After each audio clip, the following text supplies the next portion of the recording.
This is Bob Short, Reflections on Georgia Politics, sponsored by the library at Young Harris College and the Richard B. Russell Library for Research and Studies at the University of Georgia.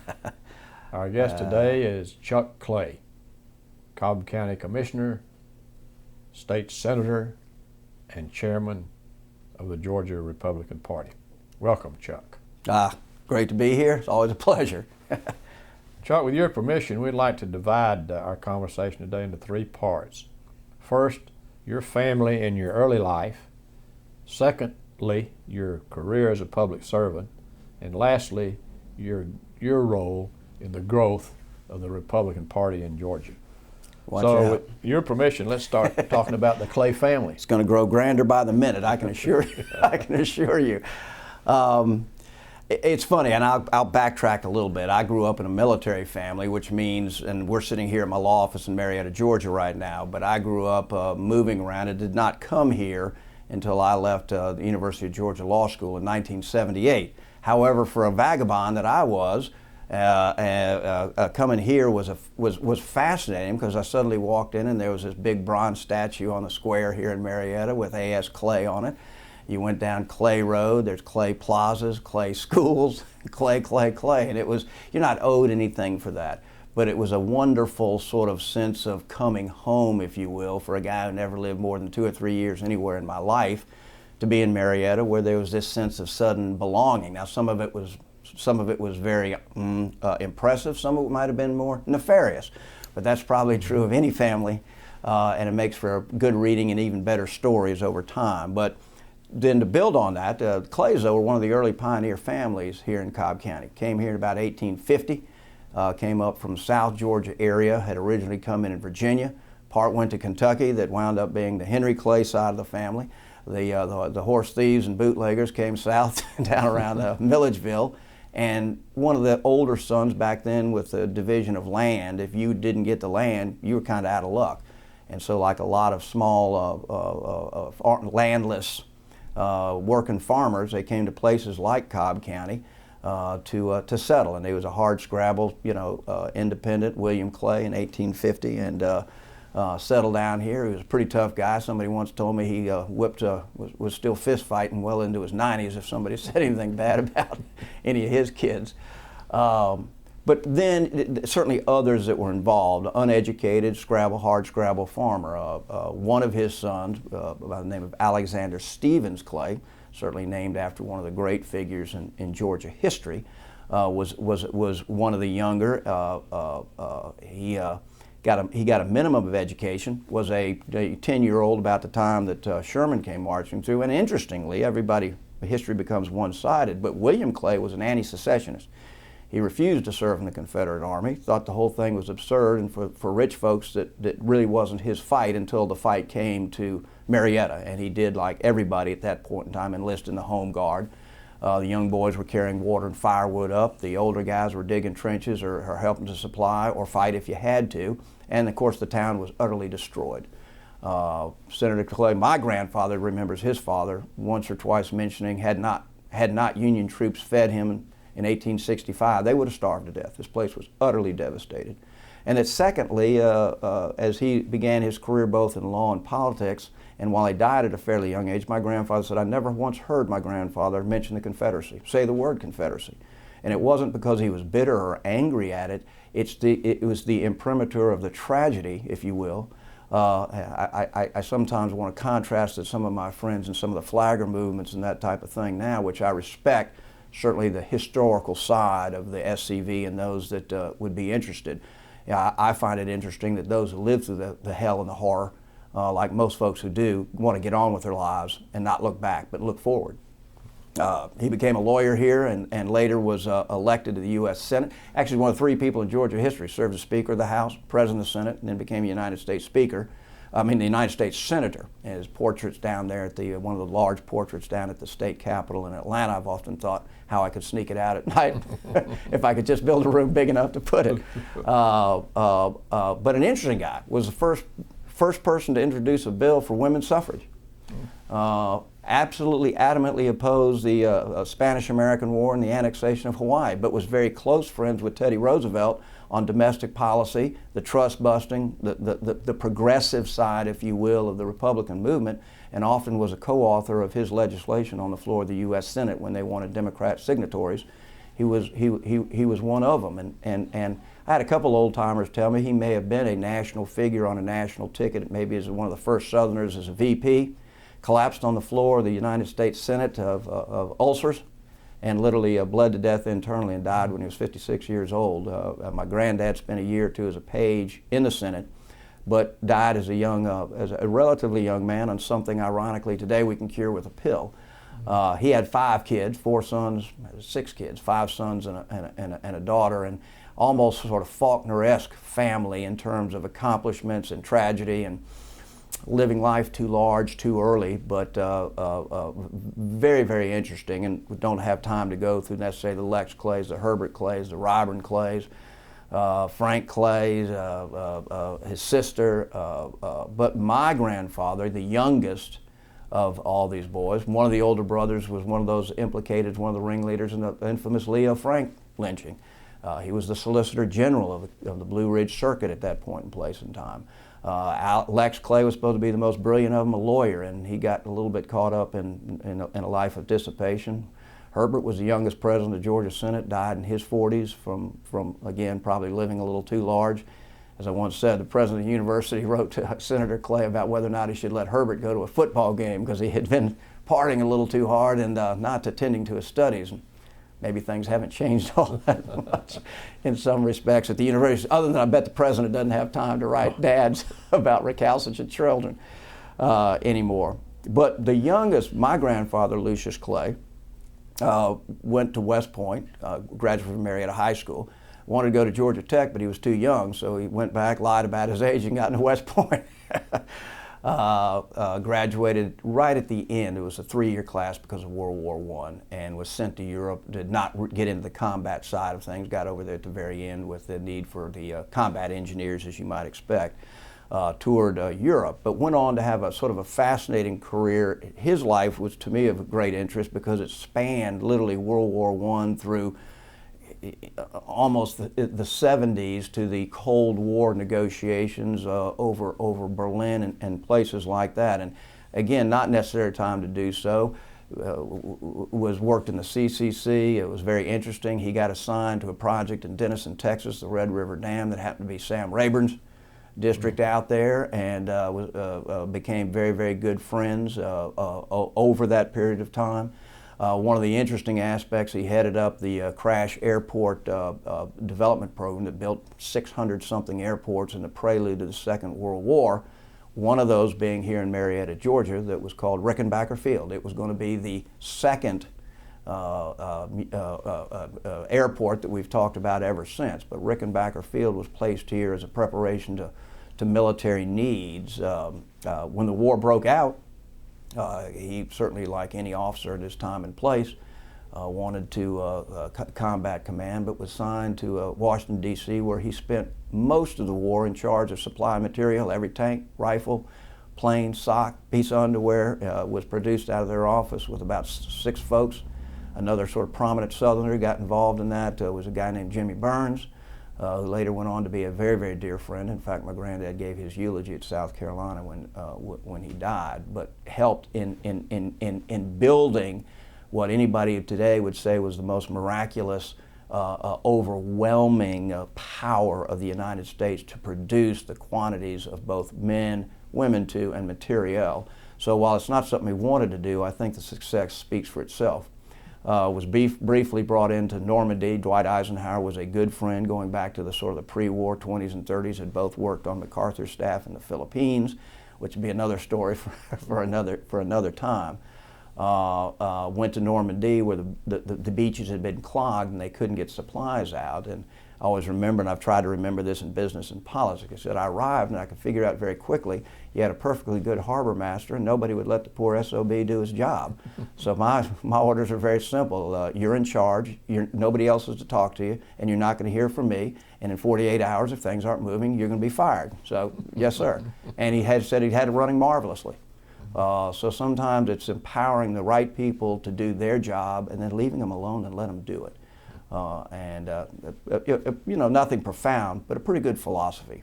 But he then went on to be interested. He was asked, Roosevelt at the end of the war, 1945, brought into his office, and I think, little footnote, my granddad was possibly the last person in D.C. to see Roosevelt alive. He left after that meeting, went down to, as an official appointment, went down to Warm Springs and died a day or two later. And he was said, "You're going to be the military governor of Germany?" And said, "Yes, sir." And walked out of the door to, it was General Marsh or whatever, said, "By the way, what is the military governor of Germany?" Which is how much preparation folks had given.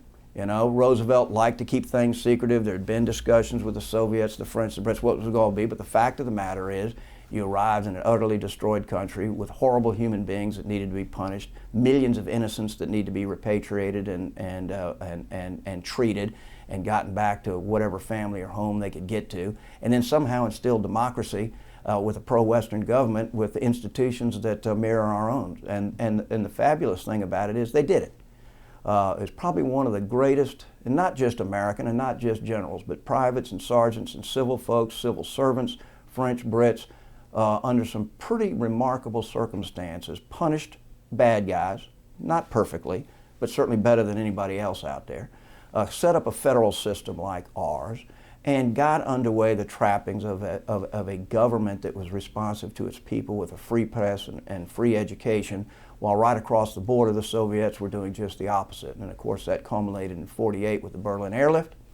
General Clay started that, certainly General Tunner and the air crews that supplied a plane landing and taking off every 30 to 45 seconds, unloading coal on the backs of former German Wehrmacht soldiers and officers and civilians and women and children, flour, food, and everything you needed to supply a city of 2 million for a year that nobody said could be done. And again, one of the great efforts of doing the right thing for the right reasons to save lives without killing each other.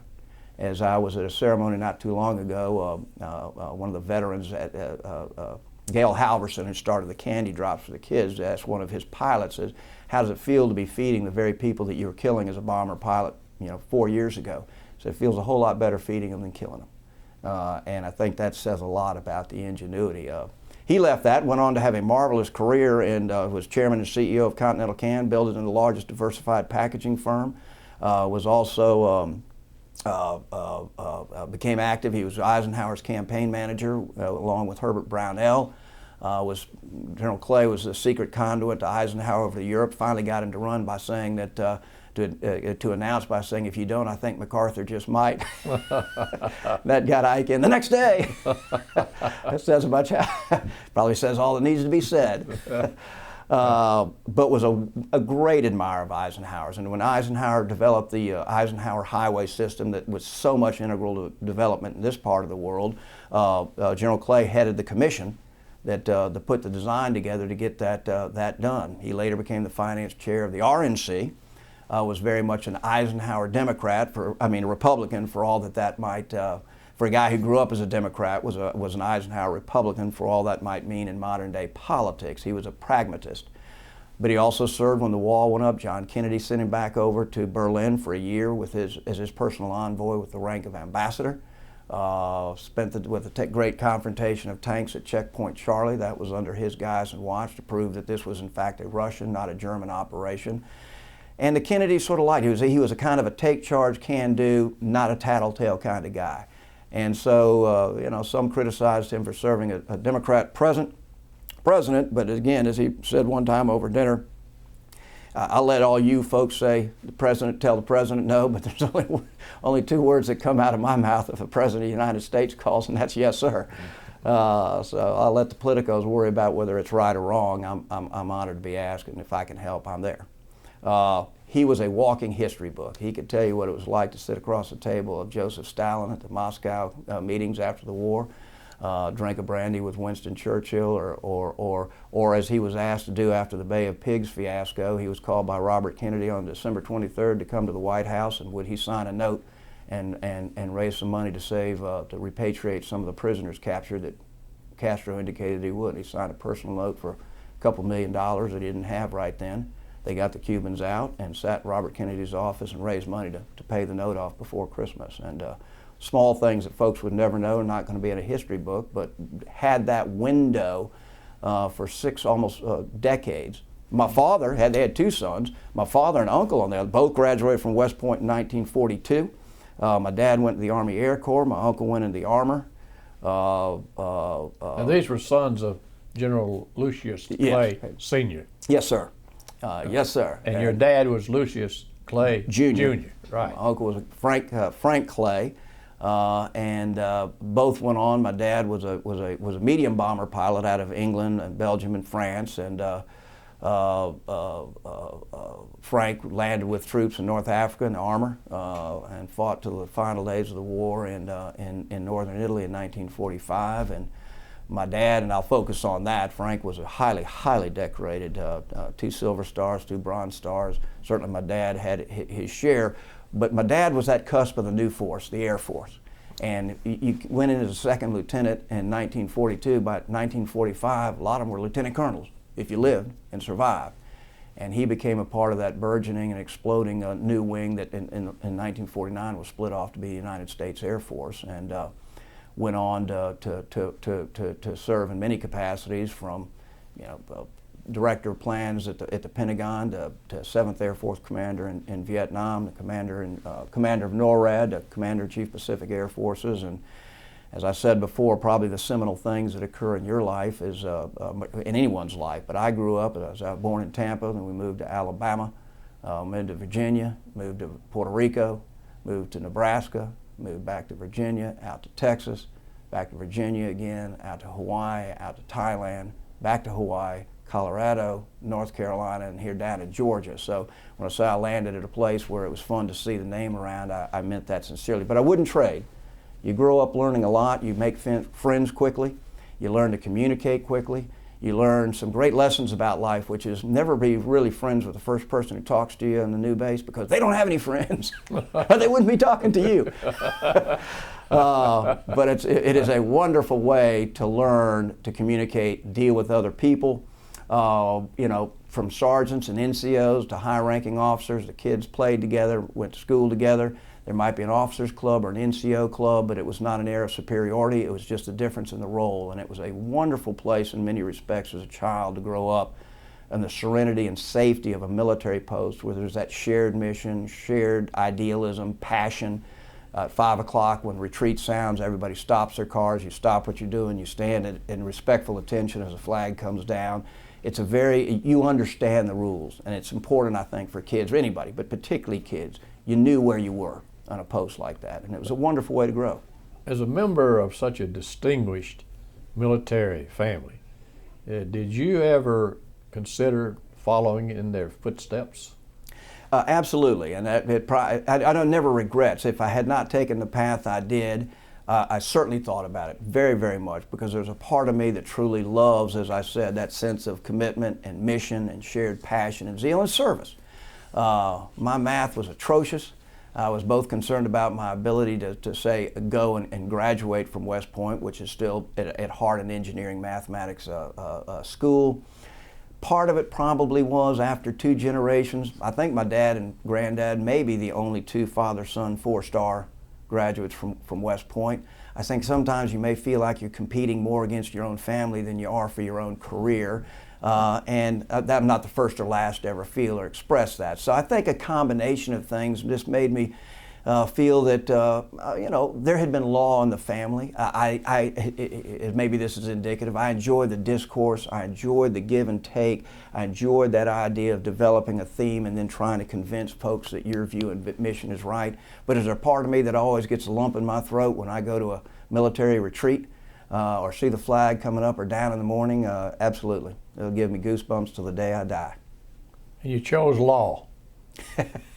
Law chose me. Law chose you. No, I don't mean that because I was that good. Life has a strange way of sort of eliminating that which you can't do before you'd arrive at that which you can do. I graduated undergraduate at the University of North Carolina, Chapel Hill. I'm proud to say I was a Phi Beta Kappa graduate at a time and place where I know there was folks smarter than me, but I am proud to say that at least when I had to, I didn't cut class much. And I studied when I had to, mostly, and it paid off, and I was very proud. And I ran a restaurant there really for a couple of years after I got out of school. But I wanted, obviously I knew at some point in time, and growing up in a military family, it's all I knew. I knew we had lawyers in our family. I have lawyers, relatives of my granddad's family in Atlanta, very distinguished lawyers. So I thought, let me give it a try. And as much as anything, even then in the 70s, Atlanta was kind of a hub. It looked like a better place for opportunity for a young lawyer. So I applied to the University of Georgia. And I had my one story. I was at a restaurant running it. I lived out in the country at a farmhouse. Didn't have a phone, so it's lucky they caught me at the restaurant and said, "This is the admissions office at the University of Georgia. Do you want to go to law school?" Of course, my smart, response would have been, "What the hell do you think I put the application in for?" But of course, my response was, "Absolutely, I'd be delighted, yes, sir. And when do I need to be there?" "Monday morning." So on a Friday, I sold everything I owned, which was months back in 1972 or 3, and a buddy of mine put me in a pickup truck and dropped me what was then a gas station right down from the Arches on Atlanta Highway. Coming into town, I remember going to the gas station attendant and say, "Can you tell me where the University of Georgia is?" Looking back like I was an absolute moron. "Yeah, about the next 2,000 acres. Thank you, sir." And started law school 24 hours after closing, 48 hours after closing my kitchen down. I was a bright, eager, enthusiastic young student at law school. Law school is a little bit of an enigmatic experience, I might put it that way. It was not, I think they probably do better now, but it was a little bit of a mysterious process. And I've never quite understood a Socratic system, which is, I'm paying you perfectly good money for your experience. Why are you asking me the question to the stupid, answer you stupid questions? That's what I'm paying you for.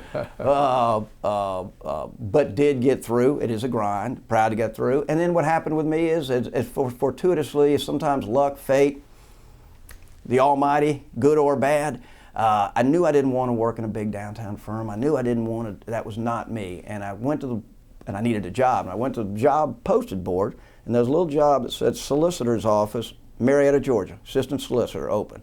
And I got in my little pickup truck and drove over here and interviewed me, Herb Rivers, and hired me that day.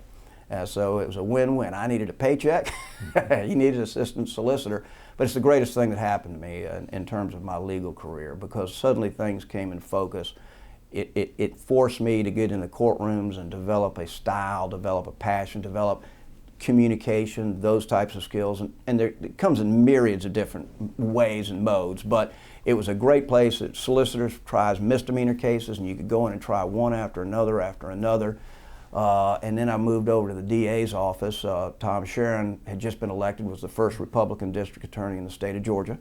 In 1980, he was up for re-election. We won a landslide election fortunately when the absentee votes were counted at 6 o'clock in the morning.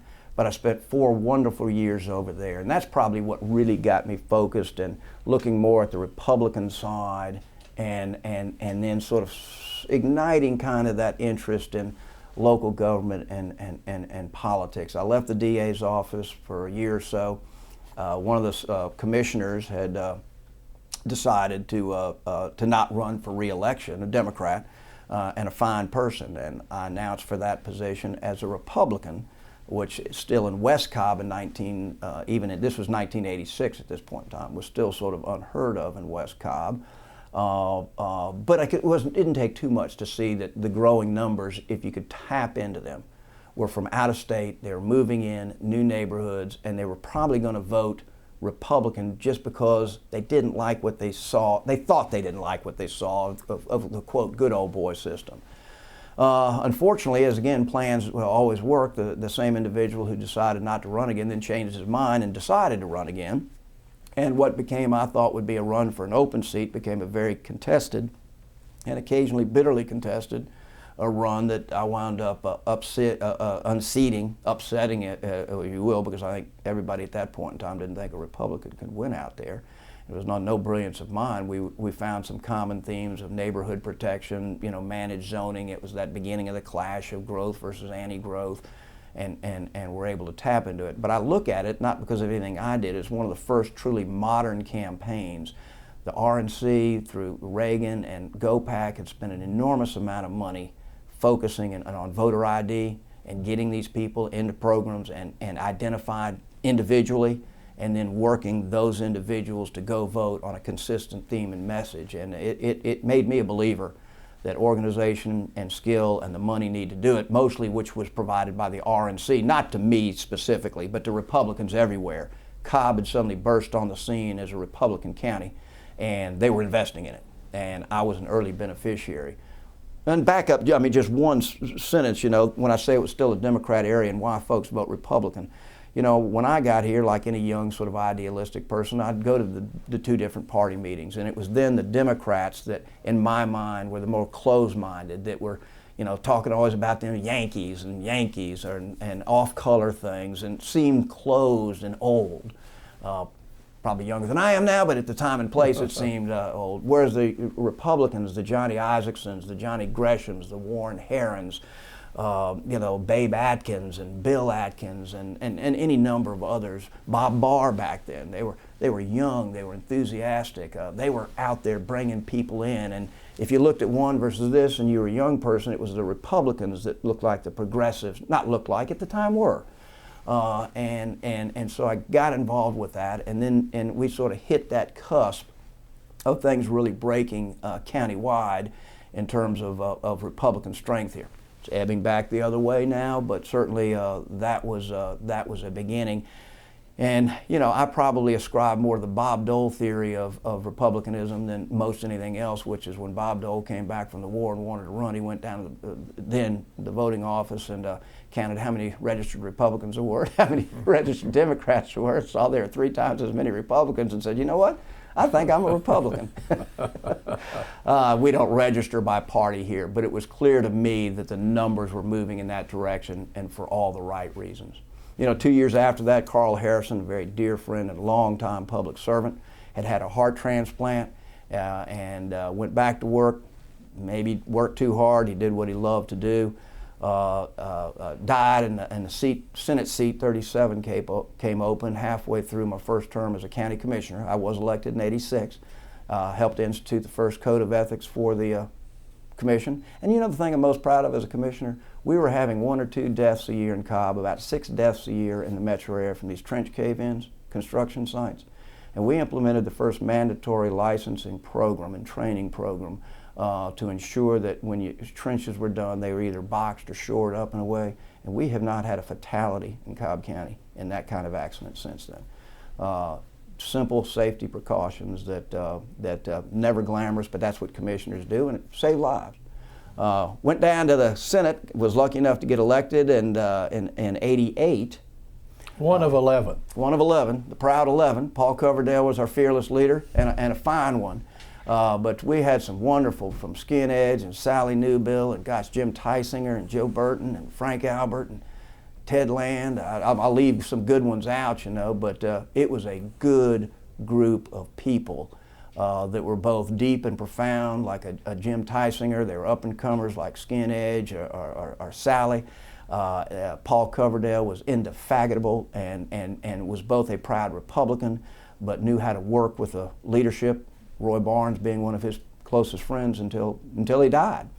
And those things paid benefits. And what I learned to do as a Republican in the minority, if you're going to be effective, you do have to learn how to legislate, one, on the margins. You're not going to be on the conference committee for the budget, but it doesn't mean there aren't effective things that you can do. And the second one is you build relationships and coalitions that stand the test of time, because I used to go out and find folks in the House, rural, farm belt, that I didn't know much about, that I would find some way to befriend, because I knew they could vote for me with probably no sweat, and I could vote for them on some other things with no sweat, and you've made yourself a friend for not on every issue, but a lot of times when you really need a vote of importance, and you learn how to do those things. And it's a dying art. It's one thing I think that I don't see as much now, is the ability just to intuitively understand that your political enemy today may be your most important vote the next day. And you don't give a hoot party or where they're from or anything else. You got to always keep that door open. And I enjoyed it. I learned a lot. They were the giants down there. I mean, Zell was still Joe Frank was governor. The famous last-minute tax on food with all the vegetables misspelled. Yeah. Zell went on to be elected governor, and of course the lottery was his big signal statement at that time in place. But I had the great joy of watching Culver Kidd just hand out mirrors before a speech one day and get to that crescendo. There's only one thing standing between you and doing the right thing. Now pick up your mirrors and take a look. As I said before, he didn't give a hoot neck. You know, I learned later he'd cry and he'd thunder. But he was a genius at bringing in stacks of bills, and he'd have these emotional ones that you thought he was just going to just expire over. He didn't care. He'd get the little bills passed that created another 6 jobs in Baldwin County and Milledgeville every year that he was there. Wonderful man, wonderful guy. And, that's why they called him the Silver Fox. He got it. He got it. I'm telling you. You know, Tom Murphy was ruling supreme in the House, but good things happened for Georgia. There was a lot of profound leadership, and I'm always respectful. I was a proud Republican. I went on later, got to be elected minority leader, but I was always proud of all those who served, much like the camaraderie in the military. And I see some of that camaraderie fraying today, and it disappoints me because you know, Zell Miller, as you well know, he could fillet you. He could just fillet a Republican about as well as anybody I've ever heard back in the you know, I guess 90s, but it was always it was the theater, and you knew it was theater. But when it came to getting something done, you know, Zell Miller would sit down, what do I need? What do you need to get your vote? What do I need? What do you need? What do I need to get this vote? Let's get it done. The lottery being probably the best example of that. But I have enormous respect for the Zell Millers and the Tom Murphys. I'd never served in the House, but I know the quality and the passion that he brought to that position and the benefit that accrued to Georgia by having that. No one party, no one individual's got a monopoly on what's right and what's smart. Let me ask you this question. Yeah. It occurred to me that since the passage of the Voting Rights Act in 1964, when Lyndon Johnson said to Richard Russell, our senator at the time, I'm turning the South over to the Republicans. It took all those years between 1964 and 2002 to elect a Republican governor. Why? You know, I first described that quite candidly to quality leadership. I mean, there's some daggone good leadership in this state over that period of time. Again, you know, probably the high water mark for the potential of that was Bo Calloway back in '64, and fell short. Well, it went to the General Assembly that then elected Lester Maddox after Bo had won a plurality but not a majority, and Lester Maddox became a governor, and the Republican tide, if you will, receded from that point until the 2000s. There's also the difficulty, the business community is not as diverse. I mean, the big dollar contributing business community is focused in one area. And as long as the Democrats were in control, they were better funded, they were much better funded. Republicans could peck away at the edges, but mounting a statewide campaign without the financial resources to do so was also dauntingly difficult during those years. Unless you had the Atlanta political business base, economic base sort of behind you, they stayed with the Dems for most of this period of time. And it really wasn't until, for good, bad reasons, decades later, that the House of Cards, politically, if you will, collapsed on Governor Barnes. Whether that's his fault or not, or it was coming, inevitable, there's probably a certain inevitability to that. Mm-hmm. But we all thought it would occur a whole lot earlier. Sort of like next year in Jerusalem, the old famous, saying, we Republicans, next year in Atlanta, next year on West Paces Ferry, next year in the governor's office, and it seemed to go, and go. But, now Republicans are strongly controlled, but the Dems are swinging back, nibbling on the edges. They're moving back into the Cobbs and the Gwinnett's, and certainly the DeKalbs, where you're seeing a growing Democrat base. Roy Barnes could get reelected governor. If not, I do think, if it's not him, I think a Republican could win, will win this time. But don't ever ride out the other side in politics. Right. The pendulum always swings. I don't think we'll be in control for 130 years. Yeah. I wish that may be good or bad, but I don't think it'll be that long. Let me ask you this question. It seems that the Georgia electorate thinks that to be Republican, you're conservative, and to be Democrat, you're liberal. That's not necessarily true, is it? Certainly never been true in the South. I don't want to speak for New York or Pennsylvania, but obviously, there was no more economic, fiscal conservative anywhere in the world than a Southern Democrat. Republicans rose the tide in some respects on making government more open and doing certain things better. But the fact of the matter is, in some respects, the Republicans were seen as the more, quote, liberal, when I use that by today's standards, in the 70s, than were the Dems. Ultimately, the national realignment did sort of move into the South, and you saw white voters drifting to the Republican Party, African American, minority, and fewer sort of urban metro liberals being the base of the Democratic Party. And truthfully, that's not good. I think the American political spectrum has been with political parties that represented, if not a complete spectrum of conservative to liberal, but a broader tint, because it forced you to govern and compromise in the middle. I do fear that we have a rigid sort of almost an English parliamentary system where you've got labor versus Tory versus labor. I hope we don't go that way, but you are seeing a polarization now that I hope in time we see sort of merging back with groups of both crossing lines. Mm-hmm.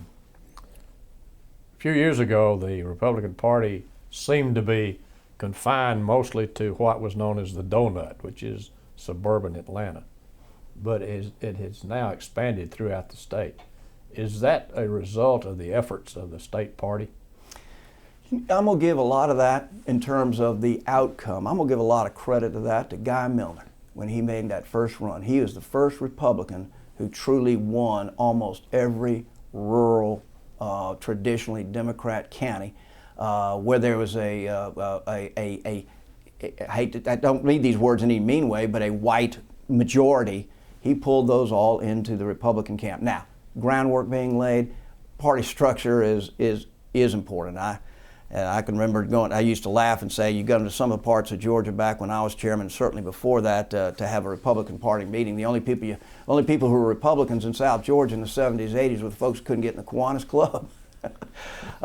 So you're really you're building interesting characters, to say the least. But the party is a network that allows a framework to be taken and a model from community to community, from county to county, where you have some ability to plug faces where there may not be any elected officials. So you get good people that represent the party, then you're soon going to get good candidates, and then you're soon going to start winning the courthouses and local elections.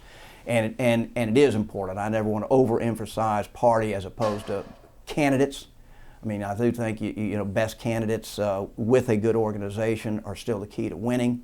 But the Republican Party, you got to remember, for many years was the only face for a statewide organization for Republicans in Georgia. It was the chairman of the party that was turned to by the press or the media or other things that might go on to make a statement. Paul Coverdale was one of the first to break through, and he beat Weitz when we had the runoff.